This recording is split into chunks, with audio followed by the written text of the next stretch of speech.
दोस्तों, भाइयों और बहनों, तेहरान में हमास के सरकर्दा रहनुमा इस्माइल हनिया को कत्ल कर दिया गया, शहीद कर दिया गया, हलाक कर दिया गया। इन्ना लिल्लाहि व इन्ना इलैहि राजिऊन।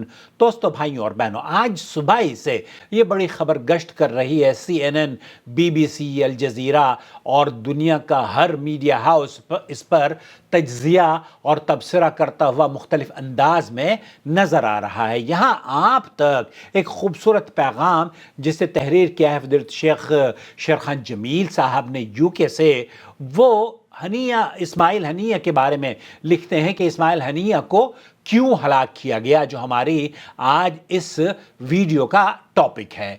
इस्माइल हनिया ने हालात की नज़ाकत देखते हुए फ़लस्तीनी मसले के हल के लिए अरबों की पॉलिसी और मशवरे को कबूल करने का फ़ैसला कर लिया था।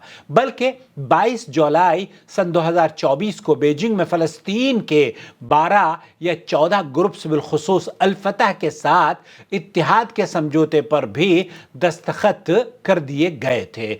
आइंदा जब भी फ़लस्तीन में हालात बहाल हो जाएंगे, इन 12-14 फ़लस्तीनी ग्रुप्स की मुश्तरका हुकूमत तश्कील पाएगी और फ़लस्तीन बिलखुसूस गाज़ा की असर नो तामीर भी सब मिलकर करेंगे। हमास बिलखुसूस इस्माइल हनिया का ये फ़ैसला रवाफ़िज़ को यानी कि शिया को कब मंजूर हो सकता था, ये फ़ैसला उनके मंसूबों पर पानी फेरने वाला है। इसलिए उन्होंने इस्माइल हनिया का ये हशर कर दिया। वल्लाहु आलम। मालूम रहे, इस कत्ल में नाम तो इसराइल का लिया जा रहा है, लेकिन हमारा मानना यह है कि जिन्होंने उनको अपने मुल्क में दावत दी, उन्हें हैवी सिक्योरिटी जोन में रखा वही इस कत्ल के जिम्मेदार भी हैं। हमास के पास अब भी वक्त है कि वो अपनी पॉलिसी स्ट्रेटेजी पर नज़रसानी करें, अपने और गैर में फ़र्क करें। रवाफ़िज़ को न मस्जिद अक़सा से कुछ मतलब है और न फ़लस्तीन और उसकी आवाम से उसको कोई हमदर्दी है। वो तो बस अपना तौसीई एजेंडा पूरा करने में लगे हुए हैं। उनके एजेंडे की तकमील में जो भी रुकावट बनेगी, वो उसको ख़त्म करने में देर नहीं करेंगे। दोस्तों, भाइयों और बहनों, ये इससे पहले भी मैं आपकी खिदमत में पेश कर चुका हूँ।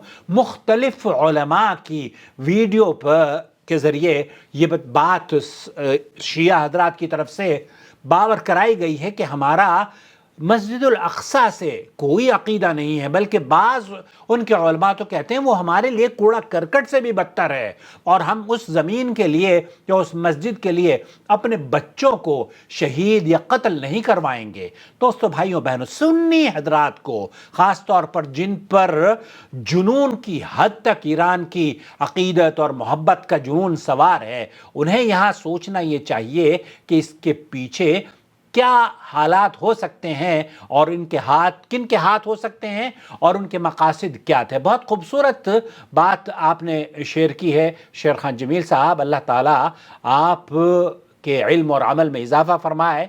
मैं शुक्रगुज़ार हूँ आपका कि आपने हमारे साथ इस तहरीर को शेयर किया। आपको भी अपनी राय का इजहार करने का हक़ हासिल है, अदब और शाइस्तगी से। बिल्कुल आप कमेंट्स के ज़रिए भी हमसे शेयर कर सकते हैं और वॉइस मैसेज में भी आप शेयर कर सकते हैं। बराह करम चैनल से जुड़ जाइए अगर अभी तक आपने हमारा चैनल सब्सक्राइब नहीं किया है, या फेसबुक पर अगर आप हमें फॉलो नहीं करते तो करना शुरू कर दीजिए। शुक्रिया।